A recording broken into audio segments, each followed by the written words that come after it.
Alright guys, so let's start this CSS course and in the second tutorial I'm gonna show you कि जो मैंने पहले first tutorial में बात की थी एक्सटर्नल CSS फाइल की। तो एक्सटर्नल CSS फाइल क्या होती है और फाइल टाइप्स क्या होती हैं CSS की। तो CSS जो है वो 3 टाइप्स की होती हैं, एक एक्सटर्नल CSS, एक इंटरनल CSS और एक इनलाइन CSS। एक्सटर्नल CSS तो वो होगी जिसकी मैंने आपके लास्ट ट्यूटोरियल में बात की थी, और अब इंटरनल CSS और इनलाइन CSS क्या होती है उसके बारे में आपको थोड़ा सा मैं ब्रीफ कर दूं। इंटरनल CSS वो होती है ऐसी CSS जो कि हम लोग वेब पेज के अंदर ही लिखते हैं, उसकी स्टाइलिंग सारी अंदर ही करते हैं, स्टाइल के टैग के अंदर, वो होती है इंटरनल CSS। इनलाइन CSS क्या होती है, लेट्स से आपका एक H1 की हेडिंग है, आपने उस हेडिंग के अंदर कोई अगर अपना रूल डिफाइन करना है उस H1 का, तो वो कहलाएगा उसका इनलाइन CSS। तो मैं आपको एक्सटर्नल, इंटरनल और इनलाइन तीनों का भी एक पैटर्न बताऊंगा, सिंटैक्स बताऊंगा कि वो किस तरह से काम करते हैं, उनका सिंटैक्स इस तरह से है। लेट्स यहाँ पर मैं सबसे पहले HTML का सिंपल मार्कअप लिखता हूँ, बेसिक सा स्ट्रक्चर लिखता हूँ HTML का।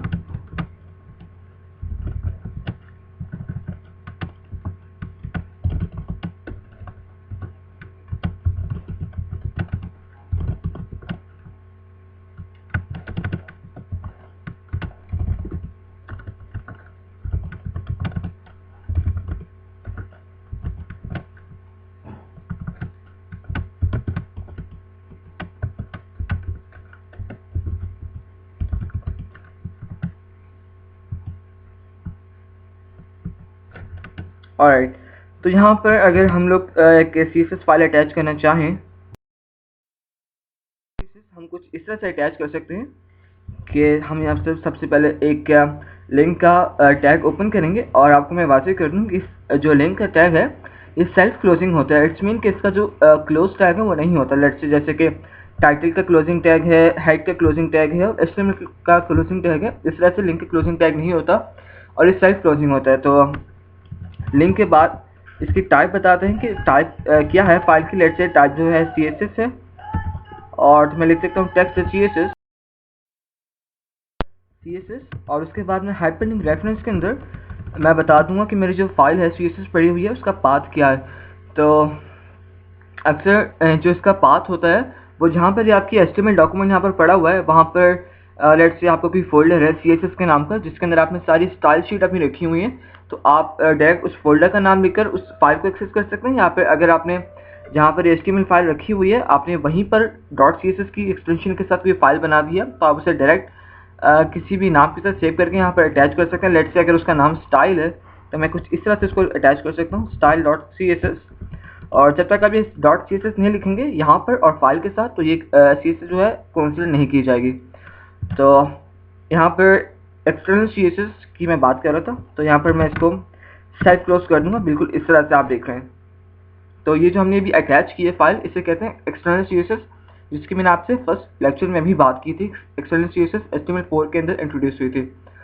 तो ये एक्सटर्नल CSS जब आप जहाँ मैं लिंक अटैच कर दूंगा जिस वेब पेज के साथ, वहाँ पर ये रूल्स जो इस फाइल के अंदर लिखे होंगे मैंने, वो ऑटोमेटिकली उसके साथ अप्लाई हो जाएंगे। अब बात करते हैं इंटरनल CSS की।